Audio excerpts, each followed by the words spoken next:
লেবাননের বৈরুতে ইসরায়েলি বিমান হামলায় নিহত বাংলাদেশি নারী শ্রমিক দীপালি বেগমের দাফন সম্পন্ন হয়েছে।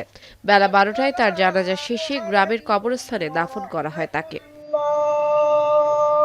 এর আগে ভোরে ফরিদপুরের চর ভদ্রাসনের মুন্সিচরের গ্রামের বাড়িতে পৌঁছায় দীপালির মরদেহ। এ সময় তাকে শেষবারের মতো দেখতে ভিড় করেন স্বজন ও এলাকাবাসী। কান্না ও আহাজারিতে ভারী হয়ে ওঠে পরিবেশ।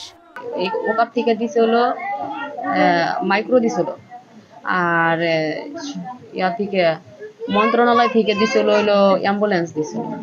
সে একজন রেমিটেন্স যোদ্ধা। সে দেশের জন্য বিদেশে পরিশ্রম করে অর্থ উপার্জন করত।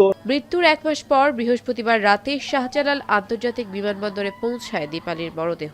সেখানে পরিবারের সদস্যদের কাছে মরদেহ হস্তান্তর করেন পররাষ্ট্র প্রতিমন্ত্রী শামা ওবায়েদ। পরে সরকারি ব্যবস্থাপনায় অ্যাম্বুলেন্সে করে মরদেহ নিয়ে গ্রামের পথে রওনা হন স্বজনরা। পরিবহন ও দাফন বাবদ আমরা 25,000 টাকা চেক দিয়েছি, পরিবহন অ্যাম্বুলেন্স সেবা দিয়েছি। পরবর্তীতে মৃতের পরিবারকে ওয়েদানার্স কল্যাণ বোর্ড থেকে 3 লক্ষ টাকা দেওয়া হবে। তার যে ফ্যামিলি আছেন সেই ফ্যামিলিকে তাদের যদি আর্থিক কোনো সহযোগিতা অথবা অন্য কোনো সহযোগিতার প্রয়োজন হয় সেটা ইতিমধ্যে সরকারের পক্ষ থেকে দেওয়া হয়েছে, বিভিন্ন সংস্থা এবং বিভিন্ন প্রতিষ্ঠানের পক্ষ থেকে দেওয়া হয়েছে। যদি ভবিষ্যতে আরও কোনো সহযোগিতার প্রয়োজন হয় সেক্ষেত্রে আমরা তাদের পাশে থাকবো। পরিবারের স্বপ্ন পূরণে বিদেশে পাড়ি জমিয়েছিলেন দীপালি বেগম, কিন্তু যুদ্ধের নির্মম বাস্তবতায় জীবনের ইতি টানতে হলো ভিন দেশের মাটিতে। এখন ফরিদপুর।